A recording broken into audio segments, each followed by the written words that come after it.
Hi friends, Ayyanar துணை serial இனி வரப்போகிற எபிசோட்ஸ்க்கான ப்ரோமோ தான் இந்த வீடியோவில் பார்க்க போகிறோம். உங்கள் ஃப்ரெண்ட்ஸ் பார்க்கலாம். சோழன் வெளியூர் ட்ரிப்பு போகணும் அப்படின்னு சொல்லிட்டு அவருடைய ஓனர்கிட்ட அவர் சொல்லியிருந்தார் ஆல்ரெடி ஃபோன் பண்ணி, நீ வெளியில் போகணுண்டா சோழா, 3 நாள் சவாரி இருக்குது அப்படின்னு. சோழன் யோசிச்சார். அப்புறம் அவர் 3 நாள் வெளியூர் ட்ரிப்பு அப்படின்னு வீட்டில் விஷயம் தெரிஞ்ச உடனே நிலா நானும் கூட வரேன்னு சொன்னாங்க. முதல்ல அதுக்கப்புறம் நீங்கள் சவாரி போகிறீங்க, நான் எப்படி கூட அப்படின்னு சொன்னாங்க. அதுக்கப்புறமா தெரிஞ்சவங்க அப்படின்னு சொல்லிட்டு போகலான்னு சொல்லிட்டு முடிவு பண்ணாங்க. அப்புறம் என்னங்க இன்னும் யோசிக்கிறீங்க, போய் உங்களோட ட்ரெஸ்லாம் நீங்கள் எடுத்து வச்சு பேக் பண்ணுங்க, நான் என்னுடைய ஓனருக்கு ஃபோன் பண்ணி விஷயத்த சொல்லிடுறேன் அப்படின்னு சொல்கிறாரு. சரிப்பா சரி அப்படின்னு சொல்லிட்டு, நிலா நீ போய் எடுத்து வைப்பா, வேறு ஏதாச்சும் வேணுமா, நான் உங்களுக்கு ஹெல்ப் பண்ணவா அப்படின்னு சொல்கிறாங்க. அதெல்லாம் எதுவும் வேணாம், என்ன நாங்கள் பார்த்துக்குறோம் அப்படின்னு. சரி அப்படின்னு சொல்லிட்டு சோழன் வெளியில் வந்து அவரோட ஓனருக்கு கால் பண்ணுறாங்க. என்னடா சோழா, முடிவு பண்ணிவிட்டு சொல்கிறேன்னு சொன்னேன், நான் எத்தனை தடவை ஃபோன் பண்ணேன், எடுக்கவே இல்லை அப்படின்னு சொல்கிறாங்க. அது ஒன்று நான் ஃபோனை சார்ஜர் போட்டு குளிக்க போயிட்டு இருந்தேன் அப்படின்னு சொல்கிறாரு. சரி சொல்லுடா, என்ன கிளம்புறியா அப்படின்னு சொல்கிறாங்க. அண்ணே வரேண்ணே, ஆனால் ஒரு விஷயம் அப்படின்னு சொல்கிறாங்க. என்னடா சோழா அப்படின்னு. இல்லைண்ணே, நிலாவுக்கும் வீட்டிலே இருக்க போர் அடிக்கதான், அவங்களோட சேர்ந்து நிலாவையும் கூட்டிகிட்டு போட்டானே, 2-3 நாள் கோயில் ட்ரிப் தானே, நாங்களும் அப்படியே கோயிலெல்லாம் பார்க்குறோம் அவங்க கூடவே சேர்ந்து அப்படின்னு சொல்கிறாங்க. அவர் ஒரு நிமிஷம் யோசிக்கிறாரு. யோசிச்ச உடனே அண்ணன் அப்படின்னு சொல்கிறாங்க சோழன். சரிடா சோழா, என்னமோ சொல்கிறேன், அவங்களுக்கு ஓகே தானே, நீ அவங்க ஃபோன் நம்பர் இருக்குல்ல, நீ ஃபோன் பண்ணி கேட்டுக்கோடா, எனக்கு எந்த பிரச்சனையும் இல்லை, அவங்க சரிண்ணா கஸ்டமருக்கு ஓகேன்னா எனக்கு ஓகே அப்படின்னு சொல்கிறாரு. சரிண்ணே, நான் நிலாவை கூட்டிகிட்டு போகிறேன், நான் அவங்கக்கிட்ட நான் பேசிக்கிறேண்ணே, எந்த பிரச்சனையும் வராது அப்படின்னு சொல்கிறாங்க. சரிடா சோழா, அவங்க ரெடியாக நிற்கிறாங்க, சீக்கிரம் கிளம்பு அப்படின்னு சொல்கிறாரு. சரி அப்படின்னு சொல்லிட்டு சோழனும் கிளம்பலான்னு சொல்லிட்டு முடிவு பண்ணி அவரோட ட்ரெஸ்ஸையும் எடுத்து வச்சு பேக் பண்ணிகிட்ருக்காரு. ஆக்சுவலி சோழனுக்கு இங்கே இருக்கவும் பிடிக்கல. அவர் வயலே ஏதாச்சும் நடந்த விஷயத்தை நினச்சி அவரே பேசிகிட்டு இருக்காரு. அவர் வெளியில் போனால் கொஞ்சம் நிம்மதியாக இருக்கும்னு நினைக்கிறாரு. போகவும் கஷ்டமாக இருந்துச்சு.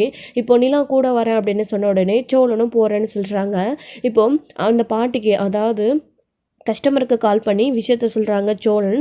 அந்த பாட்டியுமே, நான் உன்னை எத்தனை தடவை உன் மனைவியை என் வீட்டுக்கு கூட்டிகிட்டு வர சொல்லி சொன்னேன், நீ ஒரு தடவை கூட கூட்டிகிட்டு வரல, இப்போது நாங்கள் கோயிலுக்கு போகும்போது நீயும் கூட்டிகிட்டு வா, எல்லாருமே கோயிலெல்லாம் சுற்றி பார்த்துட்டு ஜாலியாக இருந்துட்டு வரலாம் அப்படின்னு பாட்டியே சொல்கிறாங்க. சரி அப்படின்னு சொல்லிட்டு அவங்கக்கிட்ட பர்மிஷன் கேட்டுட்டு சோழனும் ஃபோனை கட் பண்ணிவிட்டு ரெடி ஆகிட்டு இருக்காரு. அப்புறம் நிலாவை வெளியில் கூட்டிகிட்டு போகிறோம், அவளுக்கு செலவு பண்ண பணம் தேவை இருக்கும் அப்படின்னு சொல்லிட்டு சோழன் அங்கங்கே கொஞ்சம் கொஞ்சமாக சேர்த்து வச்ச பணம் எல்லாத்தையுமே எடுத்துக்கிறாரு. ஸோ எடுத்து பர்ஸில் பத்திரமா வச்சுக்கிறாரு. நிலாவுக்கு நாம் செலவு வைக்கக்கூடாது, நாம் நிலாவுக்கு செலவு பண்ணி நல்லா பார்த்துக்கணும், நம்மளை நம்பி வந்த பொண்ணு அப்படின்னு சொல்லிட்டு சோழன் அதுக்காக எடுத்துக்கிறாரு. ஸோ எடுத்துக்கிட்டு நிலாவும் ரெடி ஆகிட்டு வந்துடுறாங்க. என்னப்பா நிலா கிளம்பிட்டியா அப்படின்னு. ஆமாண்ணே அப்படின்னு. சோழா பார்த்து பத்திரம்டா, நிலாவை பத்திரமா கூட்டிகிட்டு போய் பத்திரமா கூட்டிகிட்டு வந்துடு அப்படின்னு. அண்ணே அவர் என்ன சின்ன குழந்தையா, நீ அவருக்கு சொல்லி அனுப்புறதுக்கு, இல்லை நான் சின்ன குழந்தையாண்ணே, அதெல்லாம் போயிட்டு பத்திரமா வந்துடுவோம், கஸ்டமர் கூட தானே போகிறோம் அப்படின்றாங்க.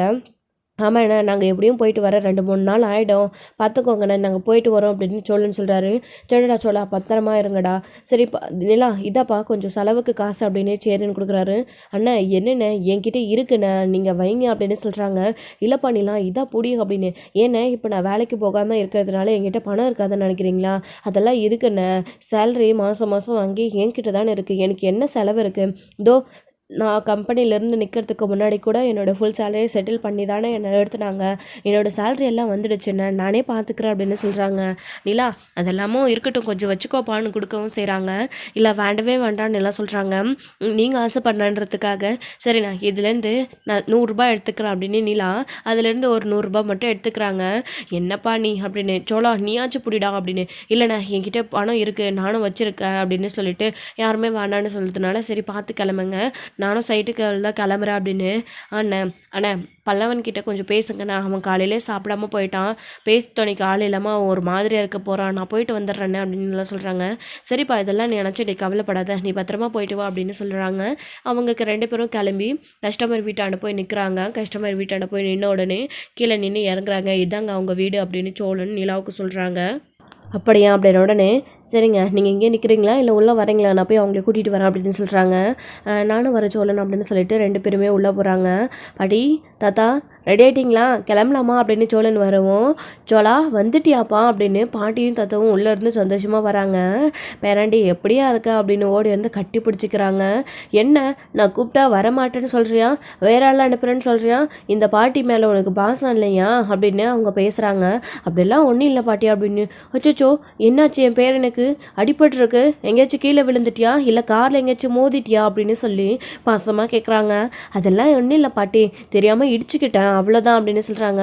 அவ்வளோதானே, வேறு எதுவும் இல்லைல்ல அப்படின்னு சொல்லிட்டு, ஐயோ இதுதான் நிலாவா, உன் மனைவியா, நான் கவனிக்கவே இல்லை, பாமா நல்ல 2 பேரும் பொருத்தமான ஜோடியாக தான் இருக்கீங்க, ரொம்ப சந்தோஷமாக இருக்குது உங்களை பார்க்கவே 2 பேரும் இப்படி. சோழா பரவாயில்லடா, லவ் பண்ணி கல்யாணம் பண்ணாலையும் நல்ல பொண்ணாக பிடிச்சிட்டு வந்திருக்க அப்படின்னு தாத்தா ஒரு பக்கம் சொல்கிறாரு. கிண்டல் பண்ணாதீங்க, நாமளும் நம்ம வயசுக்கு இப்படி தானே பண்ணோம் அப்படின்னு சொல்லிட்டு பாட்டி பேசுகிறாங்க. நிலாவுக்கு அவங்கள பார்த்ததுக்கு அப்புறமா ரொம்பவே சந்தோஷமாக இருக்குது.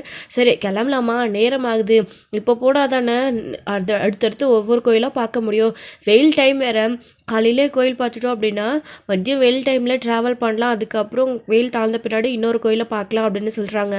கரெக்ட் சோழா, கிளம்பலாம் அப்படின்னு சொல்கிறாங்க. ஏ உள்ள பையெல்லாம் இருக்குது எடுத்துகிட்டு வந்துடுறா அப்படின்னு. பாட்டி நீங்கள் இருங்க, நான் போய் எடுத்துகிட்டு வரேன் அப்படின்னு சொல்லிட்டு சோழன் உள்ளே போயிட்டு 2 லக்கேஜ் எடுத்துகிட்டு வராங்க 2 பேரதையும். அதுக்கப்புறம் போகலாமா அப்படின்னு சொல்லிட்டு கிளம்புறாங்க.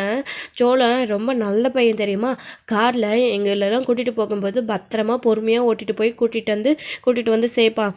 எங்களுக்கு ஏதாச்சும் வேணும்னா எல்லாத்தையும் அவனே ஓடி ஓடி செய்வான். நாங்கள் காரில் சும்மா உக்காந்துட்டு காசு கொடுப்போம், அவ்வளோதான் எங்கள் வேலை. மற்றபடி அவங்க கூட பிறந்த அப்பா அம்மா தாத்தா பாட்டி மாதிரி எங்களை அவன் பார்த்துக்கிறான் அப்படின்னு சோழனை பற்றி நிலா கிட்ட பெருமையாக பேசிகிட்டு இருக்காங்க. பாட்டி இவங்க நிலா அவங்க கூட வரதில் உங்களுக்கு பிரச்சனை இல்லைல்ல அப்படின்னு. என்னென்ன சோழா, ஃபோன் பண்ணி நீ தானே விஷயத்த சொன்ன, நான் சரின்னு தானே சொன்னேன், அதுக்கப்புறமா எதுக்கு இந்த விஷயத்தை பற்றி பேசிக்கிட்டு, நிலா நம்ம கூட வர்றது நம்மளுக்குமே சந்தோஷம், அப்படியே நீங்களும் கோயில் சுற்றி பார்த்த மாதிரி ஆகும், நாங்களும் கோயில் சுற்றி பார்த்த மாதிரி ஆகும் அப்படின்னு பேசிட்டு வராங்க. அப்போது பொண்ணுங்களை பார்த்தா மட்டும்தான் சார் காரில் வாயாடுவீங்க, ஆன்ட்டியையும் அங்கிளையும் தாத்தா பாட்டியையும் பார்த்து அமைதியாக வருவீங்க அப்படி தானே அப்படின்னு. என்னம்மா என் பேரனை என்ன திட்டுற, என் பேரன் அப்படியெல்லாம் கிடையாது, என் பேரன் நல்ல பையன், பொண்ணுங்க கிட்ட பேசினாலே அவனுடைய அழகுக்கு பொண்ணுங்க ஏன் வலிஞ்சிக்கிட்டு வரணும், ஏன் அவன் பேச விருப்பம் இல்லைன்னா முறுக்கிக்கிட்டு போக வேண்டியது தானே, அவங்களாம் வலிஞ்சு வந்து என் பேரங்கிட்ட விழுறாங்களே, என் பேரனோட ராசி அந்த மாதிரி அப்படின்னு சொல்லிட்டு என்னென்னமோ பேசுகிறாங்க இங்கே. இதெல்லாத்தையும் கேட்டு நிலாவுக்கு சிரிப்பாக வருது. பாட்டி அமைதியாக வாங்க, நீங்களே நல்லா இருக்கிறவங்கள பிரித்து விட்டுருங்க போல இருக்கே அப்படின்னு. அதெல்லாம் ஒன்றும் ஆகாது, என் பேத்தியை பார்த்த உடனே தெரிஞ்சுக்கிட்டேன் அவள் ரொம்ப நல்ல பொண்ணுன்னு, அவளால் உன் வாழ்க்கையில் வெளிச்சம்தான் வரப்போகுது, எந்த ஒரு தப்பும் நடக்காது, நீ தைரியமாக போடா அப்படின்னு சொல்லிட்டு இருக்காங்க. அப்படியே போயிட்டு ஒவ்வொரு கோயிலாக போயிட்டுருக்காங்க. இன்னொரு சைடு இங்கே வானத்தி எல்லாத்தையுமே புரிஞ்சுக்கிட்டாங்க. முன்ன மாதிரி இப்போ வானத்தி கிடையாது, எல்லாத்தையுமே பக்கமாக புரிஞ்சுக்கிறாங்க. பாண்டி ஒரு விஷயம் செஞ்சால் அதுக்கு காரணம் என்னன்னு உடனுக்குடனே கேட்டு தெரிஞ்சுப்பாங்க இதுக்கு முன்னாடி வரைக்கும். ஆனால் இப்போது கொஞ்சம் பொறுமையாக இருந்து, என்னாச்சு நேற்று ஃபோனை ஏன் கட் பண்ணிட்டேன் அப்படின்னு கேட்கவும், இங்கே நடந்த விஷயத்த பாண்டியும் வானத்திக்கிட்ட சொல்லவும் அதை புரிஞ்சுக்கிட்டு உடனே ஓ அப்படியா சரி வா அப்படின்னு சொல்லிட்டு அடுத்த நிமிஷமே சோழன் கிட்ட கூட மன்னிப்பு கேட்டாங்க. வானதி இப்போ நல்லாவே புரிஞ்சுக்க ஆரம்பிச்சிட்டாங்க.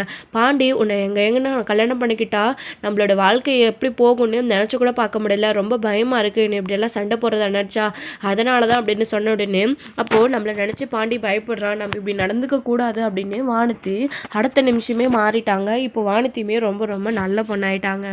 உண்மையிலே முதல்ல சேரனுக்கு கல்யாணம் நடந்துச்சுன்னா இல்லை, நம்ம இப்போ நிலா ட்ரிப் போயிருக்காங்க, சோழனுக்கும் நிலாவுக்கும் ஒரு நல்ல அபிப்பிராயம் வந்துச்சுன்னா அடுத்து நம்ம சேரனுடைய கல்யாணம், அடுத்த நிமிஷமே நம்ம பாண்டியோட கல்யாணம், ஏன் 2 கல்யாணத்தையும் ஒன்றா வச்சுக்கலான்னு கூட அவங்க முடிவு பண்ணுவாங்க.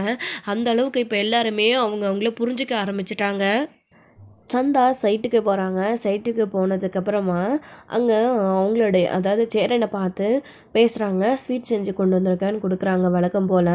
என்ன சந்தா டெய்லி ஏதாச்சும் ஒரு டிஷ் செஞ்சு கொண்டு வந்துருதே உன் வேலையை, வீட்டில் படுத்து ரெஸ்டெல்லாம் எடுக்க மாட்டியாப்பா, எப்போ பார்த்தாலும் சாப்பாட்டு பையை தூக்கிட்டு இங்கே வந்துடுற, ரெஸ்டடுன்னு சொன்னாலும் கேட்க மாட்டேன்ற அப்படின்னு சேரன் சொல்கிறாரு. இருக்கட்டும் பரவாயில்ல பையா எடுத்துக்கோங்க அப்படின்னு சொல்லிட்டு கொடுக்குறாங்க. அனுஷும் சாப்பிட்றாரு நல்லா இருக்குது அப்படின்னு. அப்புறம் வீட்டில் பல்லவன் எல்லோரும் எப்படி இருக்காங்க அப்படின்னு கேட்குறாங்க. பல்லவன் நடந்த விஷயத்தில் இன்னுமே நான் அவங்ககிட்ட பேசுறதுல அவன் கொஞ்சம் டல்லாக தான் இருக்கா. சோழனோட பிரச்சனையும் நேற்று பெருசாக முடிஞ்சு போச்சு பாச்சந்தா, என்னென்னமோ நடந்து போச்சு, நிலாக்காக அவன் பணத்தை திருட்டு வந்து போலீஸ் ஸ்டேஷன் போயிட்டு வந்து அப்புறம் அவருடைய ஓனரை மன்னிச்சு விட்டு ஒரே நாளில் நிறைய விஷயங்கள் நடந்துருச்சு. ஆனால் நிலா இது எல்லாத்தையும் கோபப்படாமல் நல்லாவே புரிஞ்சுக்கிச்சுப்பா. புரிஞ்சுக்கிட்டு இப்போ அவங்க 2 பேரும் சேர்ந்து கோயிலுக்கு போயிருக்காங்க. சோழனுக்கு ஒரு சவாரி வந்துச்சு. அப்படியே கூடவே நிலாவையும் கூட்டிகிட்டு போயிருக்கான். அவங்க 2 பேரும் கூடிய சீக்கிரம் வாழ்க்கையில் ஒன்று சேரணும். இப்போ தான் நிலா சோழனை புரிஞ்சுக்க ஆரம்பிச்சிருக்கு. நீ கவலைப்படாத சந்தா, இன்னும் கொஞ்ச நாளில் கண்டிப்பாக நான் சொன்ன மாதிரி இன்னும் 6 மாதத்துக்குள்ளே நான் உனக்கு கல்யாணம் படிப்பேன். அவங்க அதுக்குள்ளேயே சீக்கிரமாக ஒன்று சேர்ந்துருவாங்கன்ற நம்பிக்கை எனக்கு வந்துடுச்சு அப்படின்னு சொல்லிட்டு சேரன் சொல்கிறாரு. சந்தாவும் இந்த விஷயத்தை கேட்ட உடனே ரொம்பவே சந்தோஷப்படுறாங்க. சீக்கிரமாக அவங்க ஒன்று சேர்ந்துட்டு நம்ம 2 பேரும் கல்யாணம் பண்ணிக்கணும்னு நான் ஆசைப்பட்றேன், சாமிக்கிட்ட வேண்டிக்கிறேன் அப்படின்னு சந்தா சொல்கிறாங்க. இதெல்லாம் கேட்டு சேரனுக்கு ரொம்ப வெக்கமாக வருது. அவருமே ரொம்ப சந்தோஷப்பட்டுட்டு சைட்டில் இவங்க 2 பேரும் உட்காந்துட்டு வெளியில் எங்கேயும் போகாமலே சைட்லேயே ரொமான்ஸ் பண்ண ஆரம்பிச்சிடுறாங்க. ஸோ இன்னொரு சைடு வானதி அமைதியாக இருப்பாங்களா, திரும்பவும் அடுத்த நிமிஷமே பாண்டியை பார்க்க அங்கே வந்துடுறாங்க. வந்த உடனே என்ன திடீர்னு இங்கே வந்திருக்கா, என்ன எங்கேயாச்சும் வெளியில் போகலாமா அப்படின்னு. என்ன பாண்டி, என்னை அடிக்கடிக்க வெளியில் கூட்டின்னு போனதுனால உனக்கு தோணுதா? பரவாயில்ல, நம்ம நேற்று தானே வெளியில் போயிட்டு வந்தோம், கடையை இன்றைக்கி இழுத்து மூடிட்டான், கடை யாரும் வேலை செய்வான், நீ இங்கே இரு, நான் உன்னை இங்கேயே பார்த்துக்கிட்டு உனக்கு ஹெல்ப் பண்ணுறான் அப்படின்னு.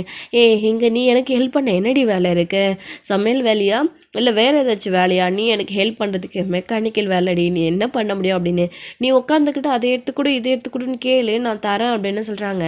என்னமோ என் கூடவே இருக்கணும்னு முடிவு பண்ணிட்டேன், அதனால தான் இப்படியெல்லாம் சொல்கிறேன். சரி இங்கே இரு, என்ன வேணுமோ நான் கேட்குறேன் அப்படின்னு சொல்லிட்டு அவங்க 2 பேரும் உட்காந்துட்ருக்காங்க. கண்ணன் ப்ரோ இருந்துக்கிட்டு நான் அப்படியே போயிட்டு 3 பேருக்கு டீ எடுத்துகிட்டு வந்துட்டுமா அப்படின்னு கேட்குறாங்க.